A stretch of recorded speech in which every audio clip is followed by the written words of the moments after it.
देखिए, आम आदमी पार्टी का ये रवैया रहा है पिछले कुछ समय के चुनाव में। हर बार उनके दफ्तर पर बड़ी बड़ी तैयारियां होती रही हैं, चाहे वो दिल्ली का चुनाव रहा हो, चाहे उसके बाद पंजाब और गोवा के नतीजों को लेकर उनका उत्साह रहा हो, जो ठंडा पड़ गया था नतीजों के बाद, जब गोवा में सभी सीटों पर उनकी जमानत जब्त हो गई थी। तो आज उससे सीख लेते हुए कम से कम उन्होंने इस तरीके के इंतजामात से परहेज किया। दूसरी बात ये भी हो सकती है, जिस दफ्तर में वो पार्टी करते, उस दफ्तर को ऑलरेडी नोटिस आया हुआ खाली करने का। इस वक्त जो रुझान आ रहे हैं, 75 सीटों के रुझान आपके पास आ चुके हैं। 270 में से 58 पर बीजेपी आगे चल रही है, 8 पर कांग्रेस आगे, 7 पर आम आदमी पार्टी आगे चल रही है और 2 सीटों पर अन्य आगे इस समय चल रहे हैं। दक्षिणी एमसीडी में 14 सीट पर बीजेपी आगे है, उत्तरी एमसीडी में 22 सीट पर बीजेपी आगे है, पूर्वी एमसीडी में 22 सीट पर बीजेपी आगे है।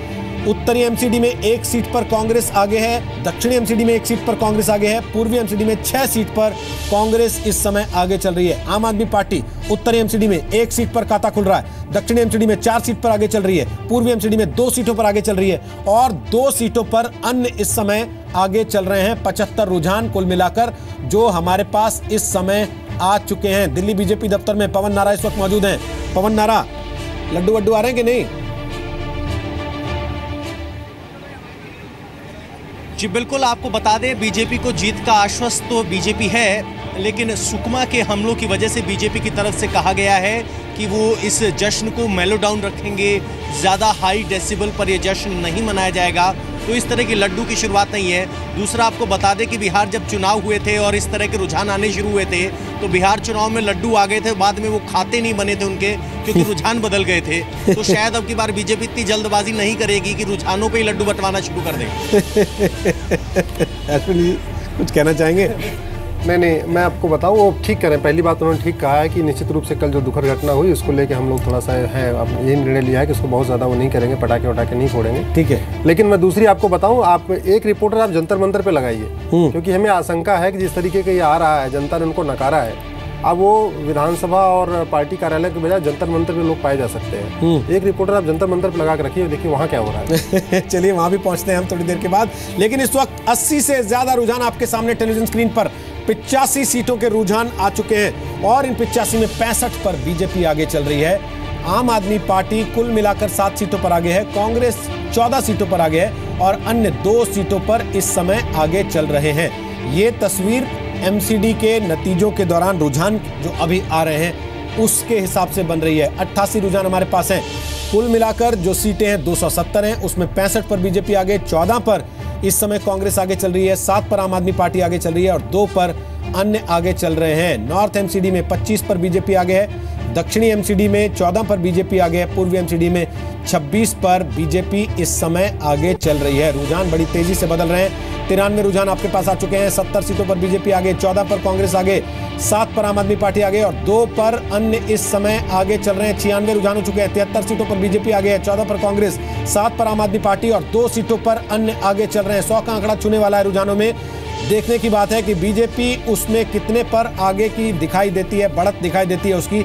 96 रुझान में कम से कम इस समय सीधे तौर पर 2/3 से ज्यादा बहुमत के साथ बीजेपी बढ़त लेती हुई दिखाई दे रही है। हालांकि आपको बता दें, ये शुरुआती रुझान है। जिस तरीके की वोटिंग हुई है उसमें बीजेपी को भी हो सकता है इस बात का डर हो मन में कि इतनी कम वोटिंग में उनको कितने वोट मिलेंगे, कितने लोग उनके पक्ष में जाएंगे, क्योंकि मध्यम वर्ग जो उनका वोटर कहा जाता है, माना जा रहा है कि वो इस बार बाहर नहीं निकला। लेकिन जो अरविंद केजरीवाल से जुड़े वोटर माने जाते हैं, निचले तबके के लोग, वो लोग वोट देने के लिए बाहर निकले थे। क्या वाकई ये रुझान पलट जाएगा थोड़ी देर के बाद, जब बाकी 170 रुझान आ जाएंगे, नतीजे आ जाएंगे, या फिर तस्वीर कुल मिलाकर ऐसी ही रहेगी? अश्विनी गुप्ता हमारे साथ इस वक्त मौजूद हैं, वो इलेक्शन कमीशन के दफ्तर में हैं। अश्विनी गुप्ता, बताइए क्या बता रहे हैं आप? बिल्कुल, देखिए रोहित, लगातार रुझान बहुत तेजी से आते जा रहे हैं। हम आपको सबसे पहले स्क्रीन यहाँ पर दिखा देते हैं कि कौन कौन कैंडिडेट है जो आगे चल रहा है। अगर हम साउथ एमसीडी की बात करें तो आप सकते हैं कि जो हरिनगर इलाके से किरण चोपड़ा है भारतीय जनता पार्टी की, वो आगे चल रही है। इसके अलावा अगर आप देखें कि जो मदनपुर खादर वेस्ट सीट है वहाँ से कमलेश है भारतीय जनता पार्टी के, वो आगे चल रहे हैं। द्वारका से कमलजीत सहरावत है, बीजेपी के आगे चल रहे हैं।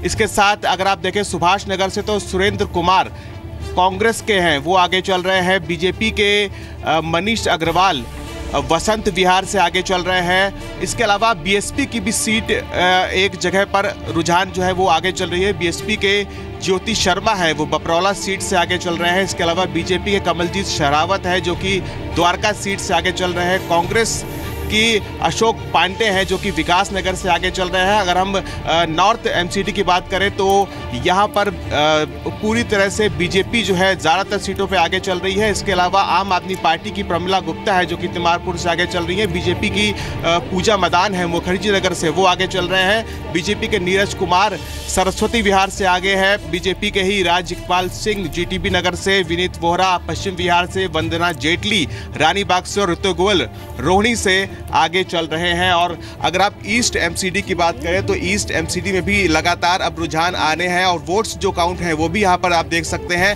कंचन माहेश्वरी कांति नगर से आगे चल रहे हैं, बीजेपी के हैं। और बीजेपी की ही सुषमा मिश्रा वो सोनिया विहार से आगे हैं। कांग्रेस जो है वो यहाँ पर आ रही है। बीएसपी भी देखिए कहीं ना कहीं सामने आ रही है क्योंकि पिछले बार भी जो चुनाव हुए थे उसमें बीएसपी ने कई सीटों पर जीत हासिल की। तो बीएसपी का कहीं ना कहीं यहाँ पर दबदबा रहता है, खासकर जो झुग्गी झोपड़ी वाले इलाके हैं, जो दलित वोटर्स हैं, वो कहीं ना कहीं बीएसपी और भरोसा करता है। तो बीएसपी भी एक पार्टी के रूप में लगातार उभर रही है। और आम आदमी पार्टी और बीएसपी में आप देखते हैं करीब करीब इस समय बराबर ही रुझान जो है वो आगे चल रहे हैं। हालांकि ज़्यादातर सीटों पर बीजेपी ने बढ़त बनाई हुई है और कांग्रेस दूसरे नंबर की पार्टी इस समय साफ तौर पर दिखाई पड़ रही है।